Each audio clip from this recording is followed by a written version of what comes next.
For years, I believed her when she told me the baby was mine. Jim Jones then walked out of the studio and into a lawyer's office, where he was divorced. His hands were shaking, his eyes were red, and his voice was cracking. Just because what started out as a reality TV romance abruptly turned into a DNA disaster. We're talking about a paternity test that was so explosive that it blew up group talks, broke contracts, and shattered when Mama Jones smashed furniture on stage in the court video that was leaked. Chrissy, who didn't deny it, spoke 6 words that caused everyone on the internet to yell, "I did what I had to. Excuse me, sis. You lied about a whole baby, you." This isn't a scene of hip-hop and love anymore. It's a scandal. False time frames, wedding specials, and a ride or die brand were all created while concealing a truth that might destroy Dipset. That was written by the devil himself. Was supposed to be a routine court hearing concerning some old contract issues with VH1, but Jim's team found something else that you won't believe she signed.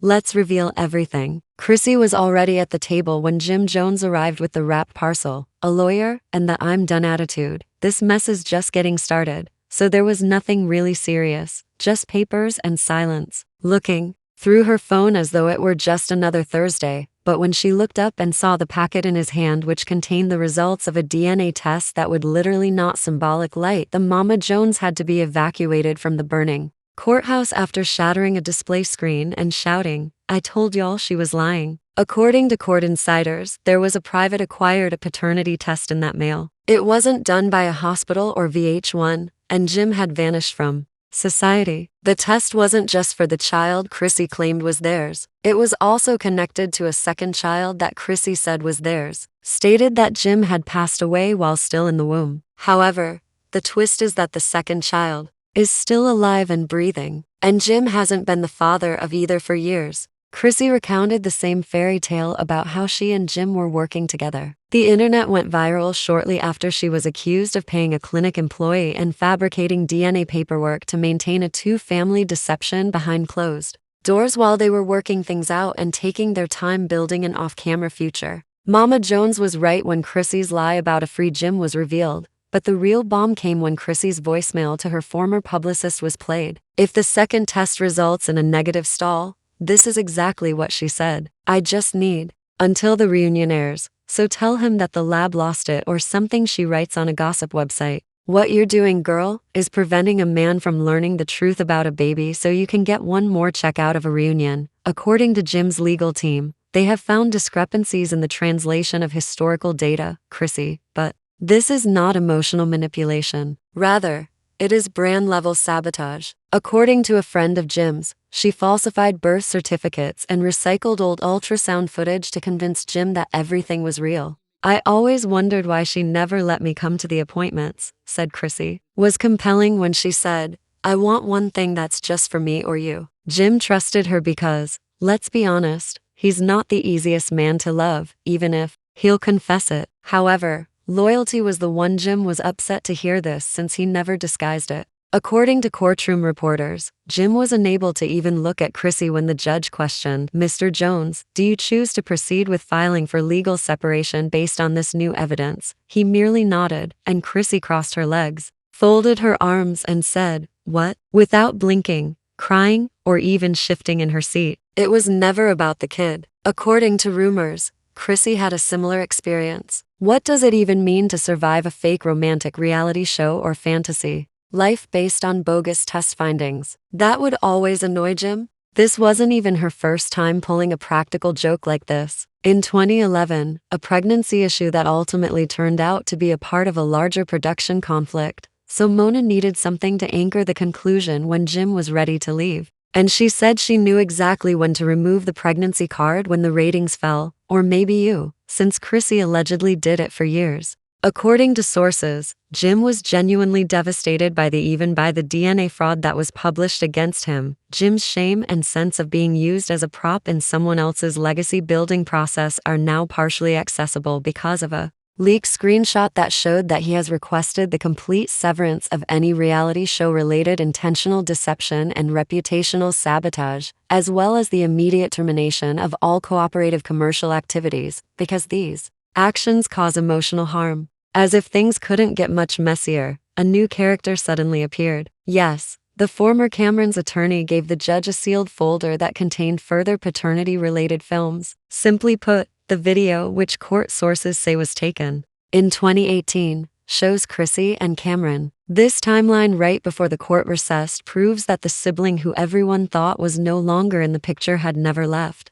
Together in Miami the same weekend, she told Jim she was going to a wellness retreat in Sedona. Yes, there was a hotel room there, but Jim didn't think the room and the 2 toothbrush receipts were a coincidence, and that's exactly where we begin. In part 2, when the court is given Cameron's film in a different setting. The lights in the courtroom dimmed slightly as the projector came to life, and everyone watched as Chrissy's defense crumbled in front of the court as a witness came forward. As the judge leaned in and looked up from his bench, a grainy time stamp showed on the screen indicating that the DNA test was just getting started. It was August 14, 2018, 10:42 p.m., Miami, and Chrissy was walking along a hotel hallway while wearing the entire courtroom was suddenly caught on camera as she stood there shirtless, grinning, and gasping in a gray sweatshirt with her head down and her phone pushed. She looked around and knocked twice on a door, which opened. Since this was now proof of the kind that slams doors shut and kills relationships rather than just a coincidence, a chance meeting, or a long-standing acquaintance, the film moved to an interior view. Before the screen fell dead and there was no sound or explicit video, Chrissy entered the room, took off her hoodie to expose a tank top and sweatpants, then leaned in and muttered something. However, the damage had already. Chrissy didn't flinch, but her lawyer immediately stood up and objected to the film, claiming it wasn't established when Jim sat motionless and waved it off when the court asked if he needed a recess. In that video, the court was just wrapping up when your client told the judge she was in Sedona on that specific date. The judge seemed annoyed, which was all it needed for there to be a contradiction and a lying on the record. The lawyer reappeared and assured us that we weren't finished. He handed me another USB, this time with a voice memo that said, "As long as Jim thinks the kid is his, I have leverage and won't give it up." It was allegedly retrieved from Chrissy's. It played Chrissy's voice slowly and icily, and the court accepted it. It was only when I recognized where I was standing with Cameron that I heard a woman in the back row cover her mouth and that it was Mama Jones. Is back in the room with security holding her chair and started crying again, but this time it wasn't a loud, agitated kind of cry. Instead, Jim just closed his eyes and no one moved, not even the judge or court reporter. "Go ahead," he responded after clearing his throat. Oh, did Cameron's legal team pause for a second when they saw bank records showing Chrissy sent $7,000 to a private obgyn in New Jersey too? She paid to have a second test taken out of the records weeks before the claimed miscarriage. Prescription processing of confidential results. Translation: Jim's attorney came out once Your Honor was at this stage, and we want to submit these facts to the district attorney's office and formally request a motion to investigate identity concealing and prenatal fraud in relation to the paternity claims. Chrissy didn't blink, but her face lost some of its. The judge was cornered, agreed, and noted that the evidence was allowed for the first time because of its color, which made her appear vulnerable and human. In an unexpected turn of events that no one had expected, the court called a stunned witness. I worked for Chrissy from 2017 to 2020, handling her social schedules and travel. Witness C, a former Chrissy assistant, was terrified and trembled when she climbed the stand, clutching her pocketbook as if it were her soul. The court asked, "Did you witness any activity related to paternity fraud?" And she hesitated before responding, "Personal messaging CC." She looked at Jim and then at Chrissy, and she said, "Yes, she forced me to delete text messages." Or dishonesty in public. Chains before Jim got home, and when she made me email them, she explained that she needed promo-ready visuals for the next season pitch, to which the judge asked whether there had been any discussion about Cameron the assistant. The assistant replied that she wanted to make sure the plot had empathy before the judge allowed the next question. Nodded, stating that she used to text him from a burner, and I had to pick one. Reunion. Jim glanced at her with desperation, rather than rage, as though someone had just let her know that Jim was beginning to show. The courtroom was silent again, but the internet was bustling outside, with bloggers' phones up and hashtags trending. She appeared to be living two lives, showing symptoms of suspicion or waiting for your reaction till after midnight. As if that weren't enough, the court played one last audio clip for the day while Chrissy Burner sat there with her eyes fixed on the ground and no cries or expression. confirming that her phone was burnt double life. During a mid-con talk, Chrissy was off camera. It was recovered by a Love and Hip Hop production assistant who claimed to have filmed it during a backstage moment in 2022. Jim deserved better. You don't have to know everything. Jim gently got up and turned to leave Mama Men in the room after. The judge paused the film halfway through, looked over his glasses, said nothing, and shook his head. A small mystery keeps things intriguing. Chrissy Jones stays seated alone as though he had recognized that the gang had finally caught up, but there was still one more twist to the chaos. Chuck gets too much truth, so he leaves, and that's how they all follow. More emails, money trails, and a voicemail from a Love and Hip Hop executive are coming up, which shows that the pregnancy plot was real, said one of Jim's old business colleagues as reporters gathered outside the speaker. Months before it was filmed, it was suggested. Does it imply that Chrissy deceived America as well as Jim, and that each brand transaction interview and made ring on the with BH1 insiders already revealing details? The finger moment is now being re-examined under the lens of rage. Mona Scott is reportedly under pressure to create unedited footage that could show the real story behind the production. Note stylists are coming forward throughout the pregnancy arc, and we haven't even reached part 3 yet. But one more betrayal ruins any chance of reconciliation because Jim not only lost faith but also court orders for following the release of her bank records due to hacked emails. Chrissy showed up for court the next morning without a glam squad, a producer in her ear, and a whispering strategy that consisted just of her large shades and a quiet that was because she knew what was about to happen. She kept her head down, marched straight past security to her seat, and waited until reporters called her name. She was heavier than anything she had ever worn and had lost years of her life. Jim's legal team unveiled a new evidence at precisely 9:30 a.m. A printed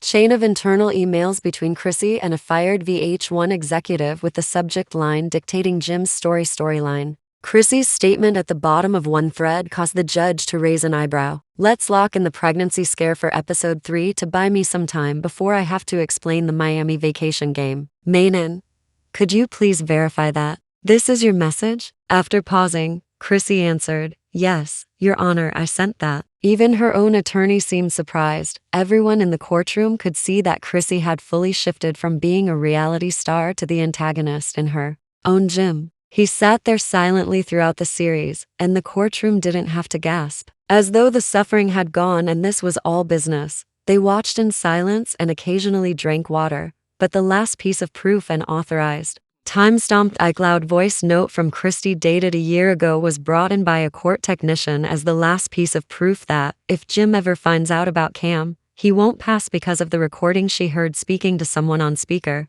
Which is why I said the baby was his. Believe in something, and I needed him to stay until the spin-off was greenlit. After that, the room was quiet, save for Jim's lawyer getting up and cautiously pushing back his chair as he approached. Jim's team then submitted a formal application to the bench, Your Honor, presenting this as conclusive evidence supporting corporate dishonesty and purposeful emotional manipulation. Following the announcement that federal auditors would be examining Chrissy's company records and charitable contributions, the judge decided to freeze all joint accounts and assets until further inquiry was completed. The court clerk handed her lawyer a subpoena box that looked heavy enough to shatter a windshield, along with contributions and digital transfers associated with her brand. But Chrissy didn't protest, deflect, or cry. Simply looked exhausted, as if she had now comprehended the plot she had created, and that she was receiving emails from the court with evidentiary files, court orders, and receipts that she couldn't change. However, it didn't stop there since.